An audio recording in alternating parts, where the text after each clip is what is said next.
ओम नमो भगवते वासुदेवाय। आप सभी का हमारे YouTube चैनल पर हार्दिक स्वागत है। आज शुक्रवार के दिन सुने माता अन्नपूर्णा वैभव लक्ष्मी माता की कथा। शुक्रवार के दिन सुबह घी का दीपक जलाकर मां अन्नपूर्णा की पूजा अर्चना करने के बाद कथा पढ़नी या सुननी चाहिए। अन्नपूर्णे सदा पूर्णे शंकर प्राण वल्लभे ज्ञान वैराग्य सिद्ध्यर्थम भिक्षां देहि च पार्वती। माता च पार्वती देवी पिता देवो महेश्वरा बांधवा शिव भक्ताश्च स्वदेशो भुवनत्रयम्। एक समय की बात है, काशी निवासी धनंजय की पत्नी का नाम सुलक्षणा था। उसे अन्य सब सुख प्राप्त थे, केवल निर्धनता ही उसके दुख का कारण था। ये दुख उसे हर समय सताता था। एक दिन सुलक्षणा अपने पति से बोली, स्वामी आप कुछ उद्यम करो तो काम चले, इस प्रकार कब तक काम चलेगा। सुलक्षणा की बात धनंजय के मन में बैठ गई और वह उसी दिन विश्वनाथ शंकर जी को प्रसन्न करने के लिए बैठ गया और कहने लगा, हे देवादिदेव विश्वेश्वर, मुझे पूजा पाठ कुछ आता नहीं है, केवल तुम्हारे भरोसे बैठा हूँ। इतनी विनती करके वह 2-3 दिन भूखा प्यासा बैठा रहा। ये देखकर भगवान शंकर ने उसके कान में अन्नपूर्णा अन्नपूर्णा अन्नपूर्णा इस प्रकार 3 बार कहा।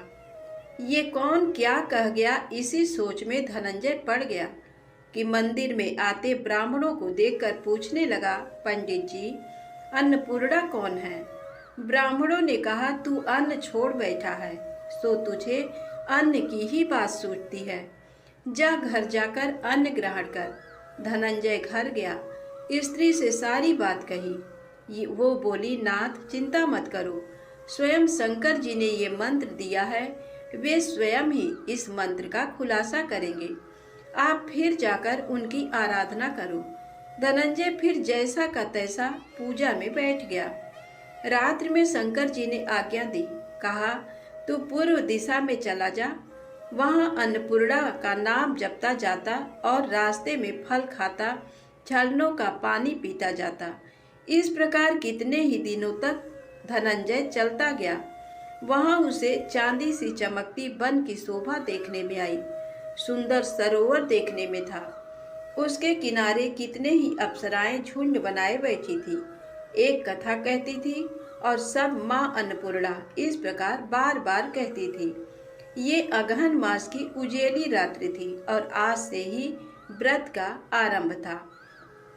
जिस शब्द की खोज करने वह निकला था, वह उसे वहां सुनने को मिला।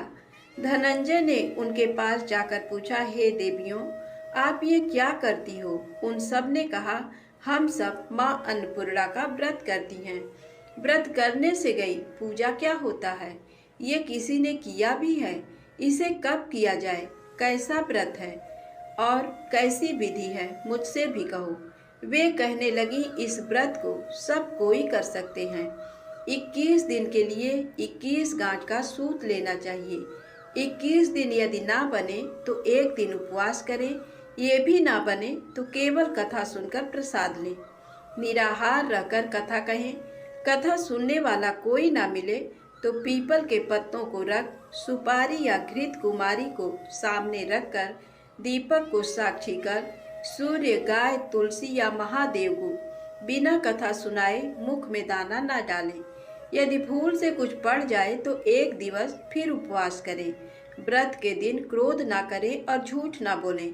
धनंजय बोला, इस व्रत के करने से क्या होगा। वे कहने लगी, इसके करने से अंधों को नेत्र मिले, लूलों को हाथ मिले, निर्धन के घर धन आए, बांझन को संतान मिले, मूर्ख को विद्या आए।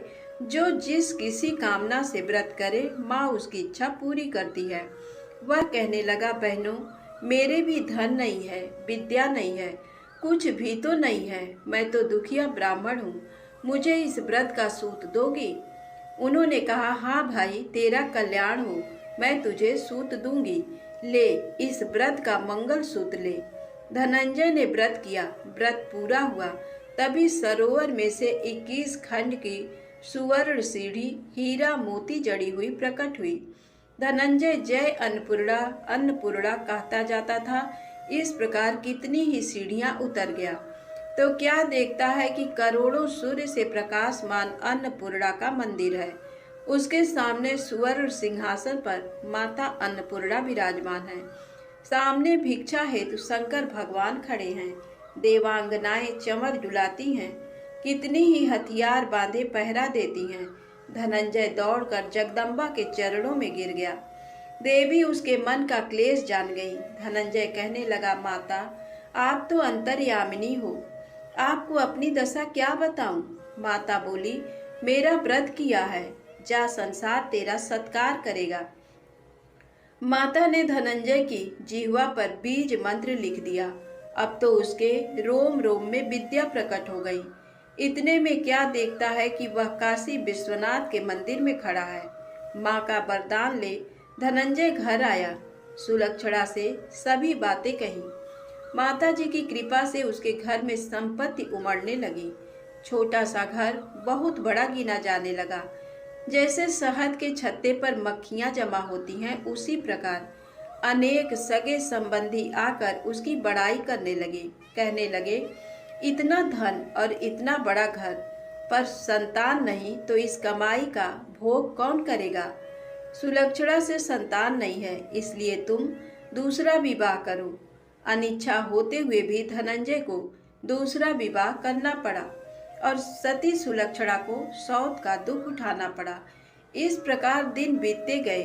फिर नए बंधन से बंधे पति से सुलक्षणा ने कहलाया कि हम व्रत के प्रभाव से सुखी हुए हैं, इस कारण ये व्रत छोड़ना नहीं चाहिए।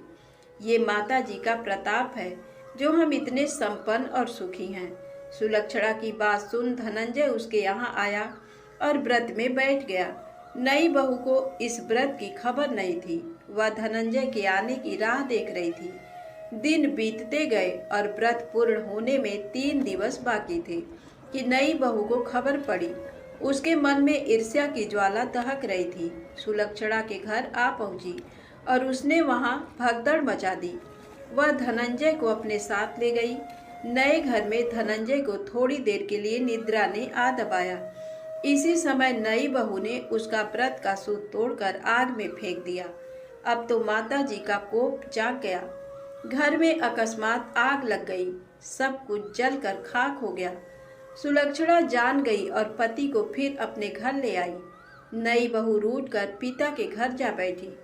पति को परमेश्वर मानने वाली सुलक्षणा बोली, नाथ घबराना नहीं, माता जी की कृपा अलौकिक है। पुत्र कुपुत्र हो जाता है पर माता कुमाता नहीं होती। अब आप श्रद्धा और भक्ति से आराधना शुरू करो, वे जाकर हमारा कल्याण करेंगी। धनंजय फिर माता के पीछे पड़ गया।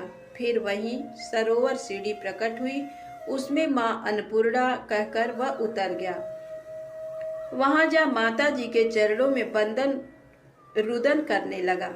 माता प्रसन्न हो बोली, ये मेरी स्वर्ण की मूर्ति ले, उसकी पूजा करना, तू फिर सुखी हो जाएगा। जा, तुझे मेरा आशीर्वाद है।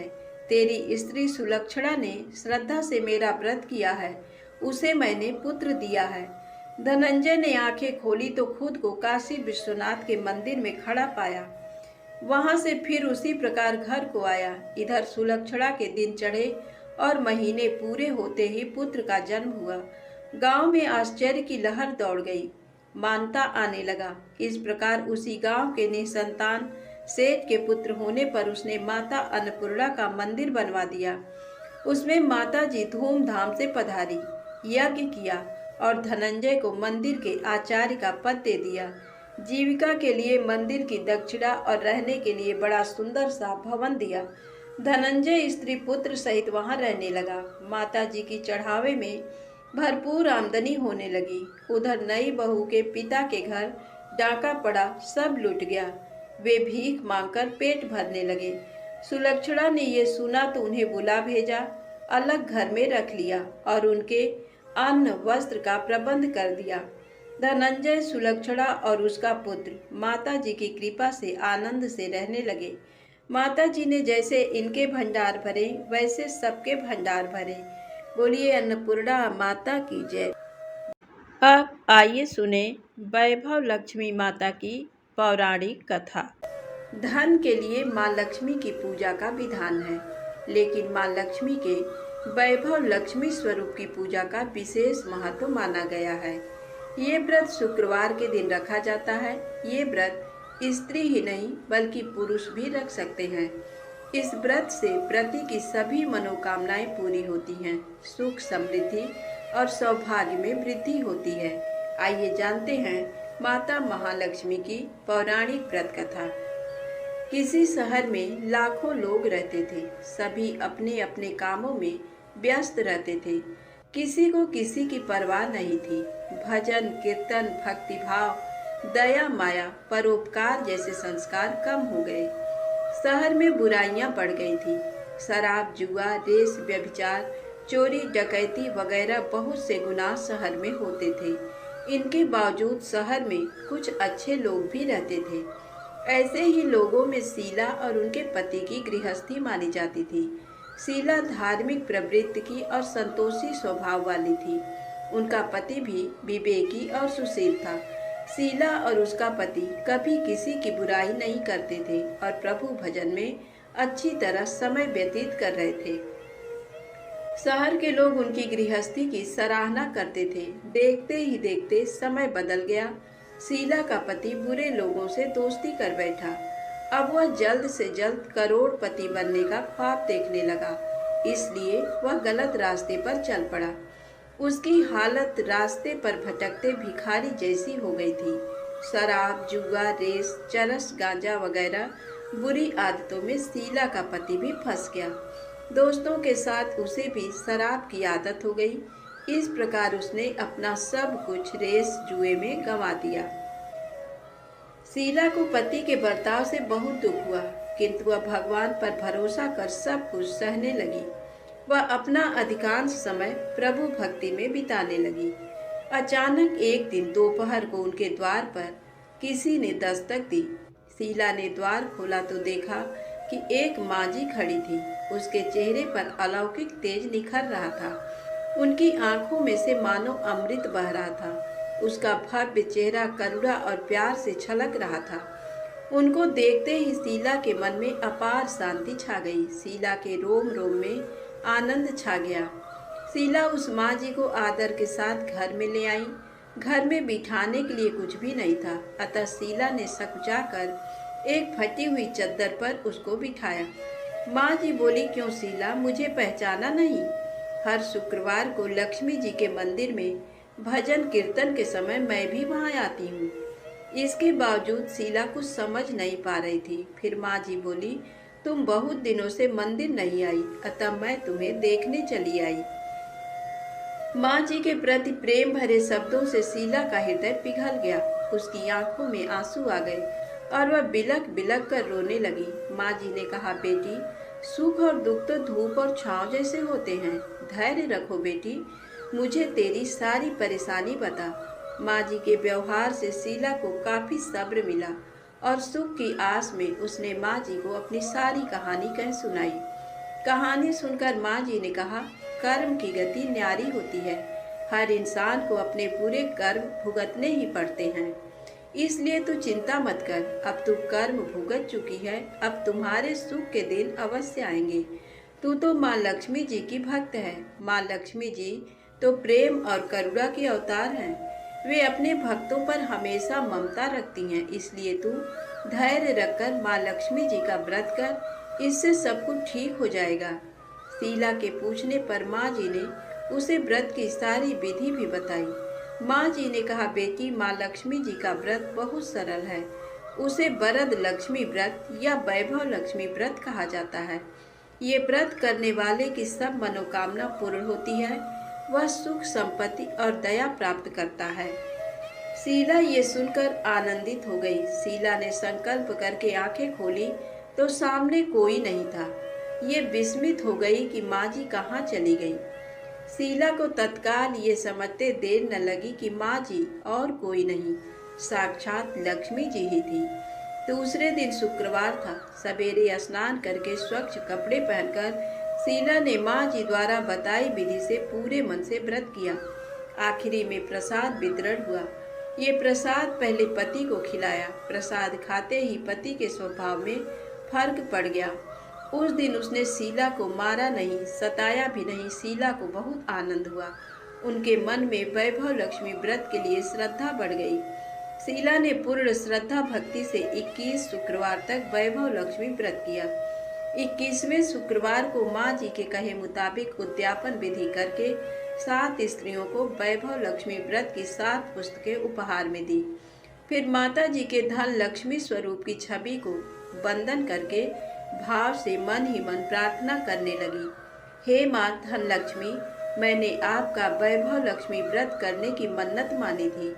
ये व्रत आज पूर्ण किया है। हे माँ, मेरी हर विपत्ति दूर करो, हमारा सबका कल्याण करो। जिसे संतान न हो उसे संतान देना, सौभाग्यवती स्त्री का सौभाग्य अखंड रखना, कुंवारी लड़की को मनभावन पति देना।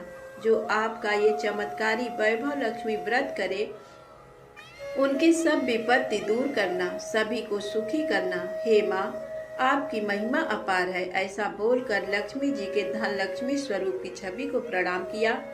व्रत के प्रभाव से शीला का पति अच्छा आदमी बन गया और कड़ी मेहनत करके व्यवसाय करने लगा। उसने तुरंत शीला के गिरवी रखे गहने छुड़ा लिए। घर में धन की बाढ़ सी आ गई। घर में पहले जैसी सुख शांति छा गई। वैभव लक्ष्मी व्रत का प्रभाव देखकर मोहल्ले की दूसरी स्त्रियां भी विधि पूर्वक वैभव लक्ष्मी व्रत करने लगी।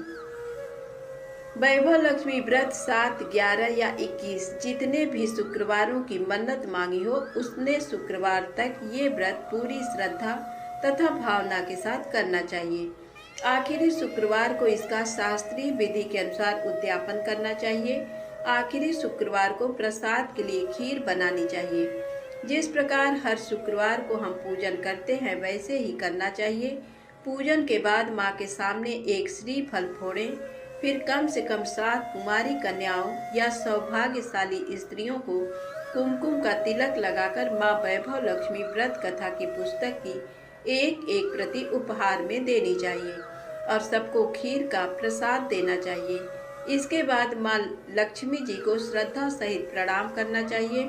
फिर माता जी के धन लक्ष्मी स्वरूप की छवि को वंदन करके भाव से मन ही मन प्रार्थना करें। हे माँ धन लक्ष्मी, मैंने आपका वैभव लक्ष्मी व्रत करने की मन्नत मांगी थी। ये व्रत आज पूर्ण किया है। हे माँ, हमारी जो मनोकामना हो अपने मन में बोलें। मनोकामना पूर्ण करो, हमारी हर विपत्ति दूर करो, हमारा सबका कल्याण करो। जिसे संतान ना हो उसे संतान देना, सौभाग्यवती स्त्री का सौभाग्य अखंड रखना, कुंवारी लड़की को मनभावन पति देना और जो आपका ये चमत्कारी वैभव लक्ष्मी व्रत करे उनकी सब विपत्ति दूर करना, सभी को सुखी करना। हे माँ, आपकी महिमा अपार है, आपकी जय हो। ऐसा बोलकर लक्ष्मी जी के धन लक्ष्मी स्वरूप की छवि को प्रणाम करें। धन्यवाद। जय माता दी। वीडियो पसंद आए तो कृपया मेरे चैनल को लाइक सब्सक्राइब अवश्य करें। माता लक्ष्मी आप सभी के घर में धन धान्य से परिपूर्ण खुशियाँ दें।